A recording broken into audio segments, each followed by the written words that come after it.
मैं एक घर के करीब से गुजर रहा था कि अचानक से मुझे उस घर के अंदर से एक बच्चे की रोने की आवाज आई। उस बच्चे की आवाज में इतना दर्द था कि अंदर जाकर वह बच्चा क्यों रो रहा है, यह मालूम करने से मैं खुद को रोक ना सका। अंदर जाकर मैंने देखा कि एक माँ अपने 10 साल के बेटे को आहिस्ता से मारती और बच्चे के साथ खुद भी रोने लगती। मैंने आगे होकर पूछा, बहन जी आप इस छोटे से बच्चे को क्यों मार रही हो, जबकि आप खुद भी रोती हो। उसने जवाब दिया, भाई साहब इसके पिताजी भगवान को प्यारे हो गए हैं और हम लोग बहुत ही गरीब हैं। उनके जाने के बाद मैं लोगों के घरों में काम करके घर और इसकी पढ़ाई का खर्च बामुश्किल उठाती हूँ, और यह कमबख्त स्कूल रोजाना देर से जाता है और रोजाना घर देर से आता है। जाते हुए रास्ते में कहीं खेल कूद में लग जाता है और पढ़ाई की तरफ जरा भी ध्यान नहीं देता है, जिसकी वजह से रोजाना अपनी स्कूल की वर्दी गंदी कर लेता है। मैंने बच्चे और उसकी माँ को जैसे तैसे थोड़ा समझाया और चल दिया। इस घटना को कुछ दिन ही बीते थे कि एक दिन सुबह सुबह कुछ काम से मैं सब्जी मंडी गया, तो अचानक मेरी नजर उसी 10 साल के बच्चे पर पड़ी जो रोजाना घर से मार खाता था। मैं क्या देखता हूँ कि वह बच्चा मंडी में घूम रहा है और जो दुकानदार अपनी दुकानों के लिए सब्जी खरीदकर अपनी बोरियों में डालते तो उनसे कोई सब्जी जमीन पर गिर जाती थी, वह बच्चा उसे फौरन उठाकर अपनी झोली में डाल लेता। मैं ये नजारा देखकर परेशानी में सोच रहा था कि ये चक्कर क्या है। मैं उस बच्चे का चोरी चोरी पीछा करने लगा। जब उसकी झोली सब्जी से भर गई तो वह सड़क के किनारे बैठकर उसे ऊंची ऊंची आवाजें लगाकर वह सब्जी बेचने लगा। मुंह पर मिट्टी, गंदी वर्दी और आंखों में नमी। ऐसा महसूस हो रहा था कि ऐसा दुकानदार जिंदगी में पहली बार देख रहा हूँ। अचानक एक आदमी अपनी दुकान से उठा जिसकी दुकान के सामने उस बच्चे ने अपनी नन्ही सी दुकान लगाई थी। उसने आते ही एक जोरदार लात मारकर उस नन्ही दुकान को एक ही झटके में रोड पर बिखेर दिया और बाजुओं से पकड़कर उस बच्चे को भी उठाकर धक्का दे दिया। वह बच्चा आंखों में आंसू लिए चुपचाप दोबारा अपनी सब्जी को इकट्ठा करने लगा और थोड़ी देर बाद अपनी सब्जी एक दूसरे दुकान के सामने डरते डरते लगा ली। भला हो उस शख्स का जिसकी दुकान के सामने इस बार उसने अपनी नन्ही दुकान लगाई। उस शख्स ने बच्चे को कुछ नहीं कहा। थोड़ी सी सब्जी थी, ऊपर से बाकी दुकानों से कम कीमत, जल्द ही बिक्री हो गई और वह बच्चा उठा और बाजार में एक कपड़े वाली दुकान में दाखिल हुआ और दुकानदार को वह पैसे देकर दुकान में पड़ा अपना स्कूल बैग उठाया और बिना कुछ कहे वापस स्कूल की ओर चल पड़ा, और मैं भी उसके पीछे पीछे चल रहा था। बच्चे ने रास्ते में अपना मुंह धोकर स्कूल चल दिया। मैं भी उसके पीछे स्कूल चला गया। जब वह बच्चा स्कूल गया तो 1 घंटा लेट हो चुका था, जिस पर उसके टीचर ने डंडे से उसे खूब मारा।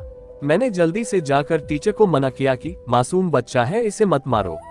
टीचर कहने लगे कि ये रोजाना 1-1.5 घंटे लेट से ही आता है और मैं रोजाना इसे सजा देता हूँ कि डर से स्कूल वक्त पर आए, और कई बार मैं इसके घर पर भी खबर दे चुका हूँ। खैर, बच्चा मार खाने के बाद क्लास में बैठकर पढ़ने लगा।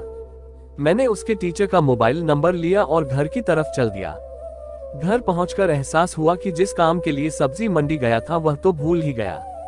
मासूम बच्चे ने घर आकर माँ से एक बार फिर मार खाए। सारी रात मेरा सर चकराता रहा। सुबह उठकर फौरन बच्चे के टीचर को कॉल की कि मंडी टाइम, हर हालत में मंडी पहुंचे, और वो मान गए। सूरज निकला और बच्चे का स्कूल जाने का वक्त हुआ और बच्चा घर से सीधा मंडी अपनी नन्ही दुकान का इंतजाम करने निकला।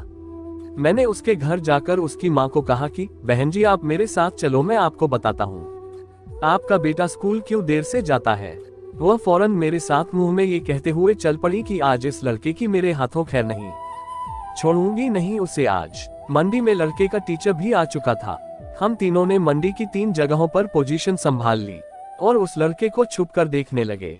आज भी उसे काफी लोगों से डांट फटकार और धक्के खाने पड़े और आखिरकार वह लड़का अपनी सब्जी बेचकर कपड़े वाली दुकान पर चल दिया। अचानक मेरी नजर उसकी माँ पर पड़ी तो क्या देखता हूँ कि वह बहुत ही दर्द भरी सिसकियां लेकर लगातार रो रही थी, और मैंने फौरन उसके टीचर की तरफ देखा तो बहुत शिद्दत से उसके आंसू बह रहे थे।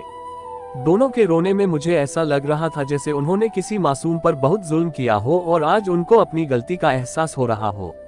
उसकी माँ रोते रोते घर चली गई और टीचर भी सिसकियां लेते हुए स्कूल चला गया। बच्चे ने दुकानदार को पैसे दिए और आज उसको दुकानदार ने एक लेडी सूट देते हुए कहा कि बेटा आज सूट के सारे पैसे पूरे हो गए हैं, अपना सूट ले लो। बच्चे ने उस सूट को पकड़कर स्कूल बैग में रखा और स्कूल चला गया।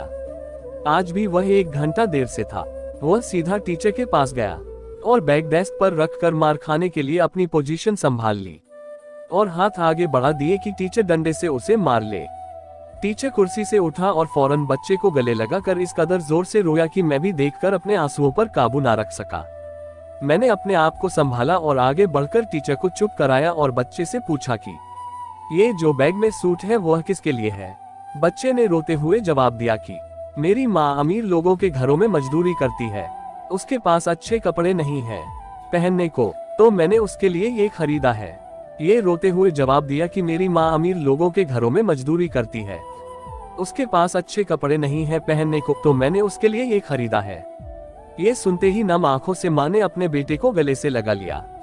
नमस्कार दोस्तों, आपसे एक छोटी सी रिक्वेस्ट है, अगर आप हमारे चैनल पे नए हो तो चैनल को सब्सक्राइब करें, अपनी राय कमेंट के माध्यम से हमें बताएं।